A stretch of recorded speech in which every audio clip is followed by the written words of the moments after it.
What are the special effects used in popular Marvel movies? What do Marvel movies look like before and after special effects? Welcome to Cracklex, and today I'm going to be taking a look at some of the most popular Marvel movies before and after special effects were added. You won't believe the difference. Let's jump right in. Actually, Marvel doesn't have the technology to make clones like they did with Chris Evans, but with the help of 2 stunt doubles, they were able to bring the battle to life. The scene was shot without helmets at first, but Cap had to get a small cut on his face during the battle in New York, and a helmet had to be added using CGI so that the 2 captains could be told apart. Visual effects were used to make everything in the scene and in the background behind the characters. Because it looked so real, a lot of people thought it was a real set, location, or glass. Everything you see was actually made in Stark Tower. CG effects were used to make all of the offices you see in this scene. They were as detailed and complete as possible so that the background would look as real as possible. They explained everything so well that nothing stood out, and there was still a battle in the foreground. The directors added atmosphere and slightly changed the depth of field to get rid of some details that made it hard to watch the fight. When the 2 captains fall, the directors built a staircase to make the shot look as real as possible, and the characters were fully modeled at that moment. But that's not strange because everything was done with wires. To make the exciting movie Spider-Man: No Way Home was needed the right mix of real and computer-generated effects. For example, when Dr. Octopus first appears with his long mechanical arms, the team focused on making strong computer-generated images CGI. Dr. Octopus's scenes in the air were hard to film because it was important to know exactly where to put his arms in the frame, especially when he walked on them. In this case, he was lifted or lowered using a technocrane depending on the scene. In the 2004 version of Dr. Octopus, the same arms were replaced with different ones, but in this version, everything was made with CGI effects. When Dr. Octopus dropped the Vice Chancellor's car, Spider-Man had to take risks to save her. The whole stunt had 3 parts. The car drives across the bridge, the car crashes into the barrier, and the car hangs in the air. To make the car crash into the barrier, they made a piece of the barrier out of foam so it would break easily and more realistically. Then, they just hung the car on a suspension in front of a blue screen, which made it look like it was swinging in the air. From a framing point of view, it wouldn't have worked to shoot it upside down, so the artist decided to use a suspension instead. At first glance, the shot where she looks at Spider-Man is not what it seems to be. In reality, the character was looking at a tennis ball. Using CGI, it was easy to change the tennis ball into Spider-Man's head.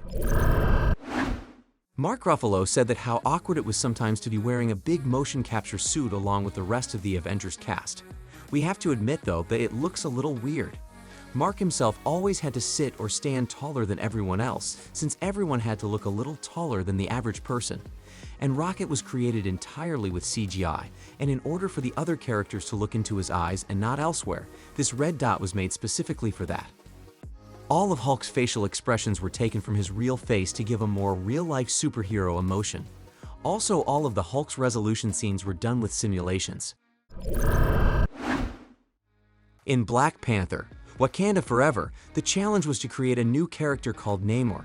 The team thought long and hard about how he should fly, since his flight model had to be very different from any other character. They needed to convey the power of the character, and to do that, they created wings on his legs that seemed really real and created enough thrust to propel him through the air and across the water. The team studied the flight patterns of all the birds, which was the first step, and then studied a model of helicopter flight and light jumps. Triple jumps and parkour were one of the character features in the film.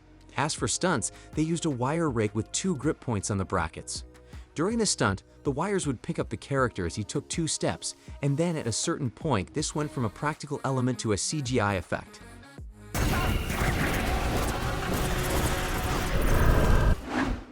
The movie Avengers Endgame was filmed with a combination of physical sets and computer-generated imagery, CGI.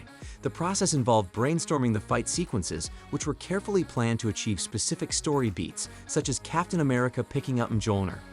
For the battle scenes, actors were filmed on a dirt floor with wreckage and rubble, and some elements were replaced with CGI to enhance the lighting or composition.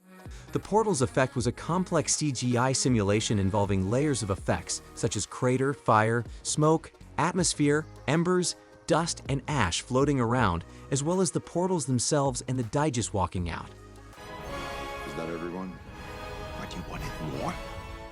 The scenes with hordes of enemies charging into the Avengers were a combination of physical and practical effects and CGI.